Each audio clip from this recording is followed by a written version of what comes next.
because I have a feeling because his body was still seizing.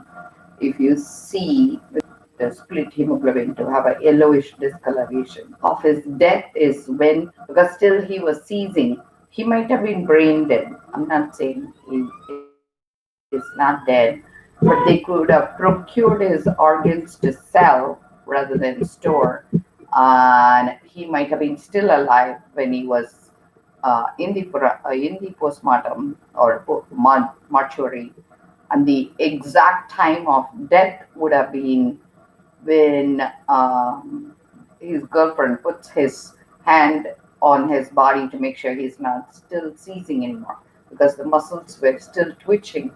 If you see the body when it's being recovered, you could still see vibrations. And the other thing is probably because he was experiencing what is it called, the seizures. Strychnine could have been given to prevent too much external injuries, because he was still like vibrating. That's one possibility. The second possibility, since there was another dead body, was that the person who was cremated could have been a different one. And so, if they can take out the marrow samples and do a DNA analysis, they can for sure tell whether it is Sushant Singh who was um, like the person who was cremated, because he could have still be kidnapped internationally, and because of his that inside uh, virtual patent, he might still be tortured to give out details. So these are two things that's coming to my mind. And alcohol so he would stay paralyzed when they did the taser gun, and the taser must have created so much seizures, and it must have been, especially since he's young, took a long time for him to die.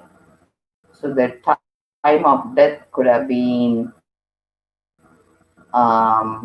2 days later. That's why they waited, because he was still seizing. This is my opinion. Again, it's a circumstantial evidence. I think in America we have judge and jury system, and instead of doing just judge hearing in Supreme Court, I hope they bring people court.